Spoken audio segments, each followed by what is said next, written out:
কখন 500 টাকা দেবেন? যখন আপনার কাছ থেকে 1000 টাকা ইনকাম করে নেবে, আপনার কাছ থেকে প্রফিট করে নেবে, তারপরে 500 টাকা দেবে। তাহলে সেই লোকটা যদি পার ডে 500 টাকা করে আপনার কাছ থেকে ইনকাম করে নেয়, 10 জনের কাছ থেকে পার ডে তার ইনকাম কত আসছে? 5000 টাকা ইনকাম। আপনিও মানুষ, সেও মানুষ, শুধুমাত্র চিন্তাধারাটা আলাদা। তার চিন্তা বড়, তার সোচ বড়, যার ফলে তার পার ডে ইনকাম 5000, আপনার ইনকাম 500। তার এক মাসে ইনকাম 1.5 লাখ, আপনার এক মাসে 15,000 টাকা। আপনি সাপোজ ধরেন এক সপ্তাহ কোনো কারণবশত আপনার শরীর খারাপ, আপনার ইনকাম হবে? পরিবার মেনটেন করা সম্ভব হবে না। কিন্তু সেই ব্যক্তিরা যদি এক মাস যদি বাইরে থেকে ঘুরেও আসে, তাও ইনকাম বন্ধ হবে না, কারণ সে মাল্টিপ্লাই ইনকামের সঙ্গে যুক্ত আছে। আপনারা সেই মাল্টিপ্লাই ইনকামের সঙ্গে যুক্ত আছেন, কিন্তু বাইরের বিজনেস আমাদের বিজনেস তফাৎটা কি?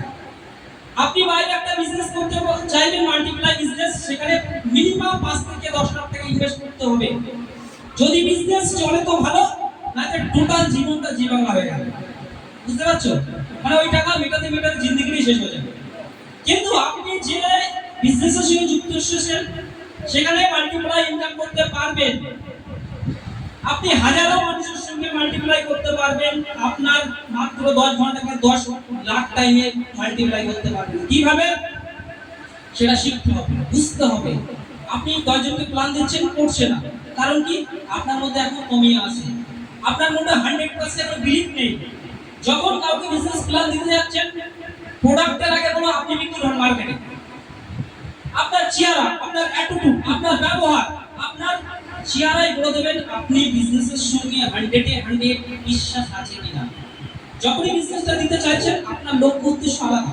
যদি না করেন, আরে করে না করে আপনার কি? আপনার টার্গেট হবে প্ল্যান দেওয়া। ও করলো না করলো, পৃথিবীতে লোকের অভাব আছে না? আছে?